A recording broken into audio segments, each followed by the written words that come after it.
वर्धा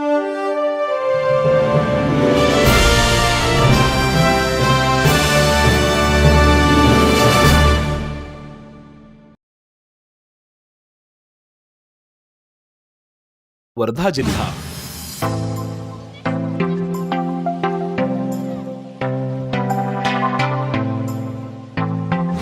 विदर्भातील एक महत्त्वाचा जिल्हा.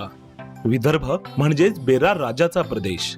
हा वर्धा नदीने विभागल्यामुळे बेरार आणि त्याचा भाऊ माधवसेना यांच्यात वाटला गेला. वर्धा नदीचा उल्लेख इसवी सन पूर्व 2ऱ्या शताब्दीमध्येही केलेला आढळतो. सध्या अस्तित्वात असलेला वर्धा जिल्हा 1862 पर्यंत नागपूर जिल्ह्याचा एक भाग होता. पुढे प्रशासकीय सोयीच्या दृष्टीने वर्धा जिल्हा वेगळा करण्यात आला. आज या जिल्ह्याचे क्षेत्रफळ सुमारे 6310 चौरस किलोमीटर इतके असून या जिल्ह्याची समुद्र सपाटीपासूनची उंची सुमारे 234 मीटर उंच इतकी आहे. वर्धा जिल्ह्यामध्ये एकूण 8 तालुके आहेत. त्यामध्ये वर्धा, सेलू, देवळी, हिंगणघाट, समुद्रपूर, कारंजा, आर्वी आणि आष्टी हे आहेत. येथील लोकसंख्या सुमारे 13,774,000 इतकी आहे. 1866 साली स्थापित झालेले हे शहर कापूस व्यापाराचे एक प्रमुख केंद्र म्हणून मानले जाते. सेवाग्राम हे वर्धा शहराजवळील एक गाव आहे. येथील सेवाग्राम आश्रमासाठी हे गाव प्रसिद्ध आहे. 1936 ते 1948 दरम्यान सेवाग्राम आश्रम हे महात्मा गांधींचे निवासस्थान होते. वर्धा आणि जवळील सेवाग्राम ही दोन्ही गावे भारतीय स्वातंत्र्य चळवळीची प्रमुख केंद्रे होती. आज या जिल्ह्यामध्ये अनेक पर्यटन आणि धार्मिक स्थळे आहेत. चला तर पाहूयात. परमधाम आश्रम, पवनार. वर्ध्यापासून सुमारे 13 किलोमीटर अंतरावर धाम नदी काठावर पवनार हे गाव आहे. या ठिकाणी आचार्य विनोबा भावेंनी 1934 साली परमधाम आश्रमाची स्थापना केली.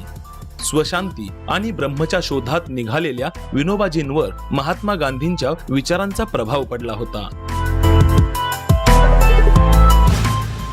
गीताई मंदिर. गायीच्या आकारासारखे हे मंदिर आहे. विनोबा भावे यांनी भगवद्गीतेचे भाषांतर येथेच केले.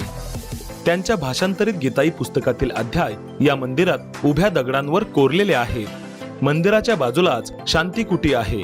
त्यामध्ये महात्मा गांधी, जमनालाल बजाज यांच्या आठवणी प्रदर्शनीच्या स्वरूपात जोपासण्यात आलेल्या आहेत.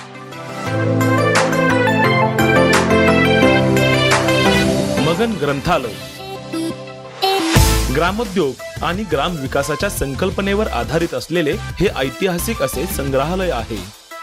महात्मा गांधींनी 30 डिसेंबर 1938 रोजी मगन ग्रंथालयाचे उद्घाटन केले. बोर अभयारण्य. हे अभयारण्य वर्धा येथून 40 किलोमीटर अंतरावर आहे. या अभयारण्यात वाघ, अस्वल, हरिण, सांबर, कोल्हे आणि मोर इत्यादी प्राणी आढळतात. तसेच अनेक जातीचे पक्षी येथे आढळतात. जंगल सफारीची सोय देखील येथे आहे. लक्ष्मी नारायण मंदिर, वर्धा. भगवान विष्णू आणि महालक्ष्मींचे हे मंदिर आतील बाजूने पूर्ण संगमरवरी आहे. या मंदिराची बांधणी 1905 मध्ये करण्यात आली.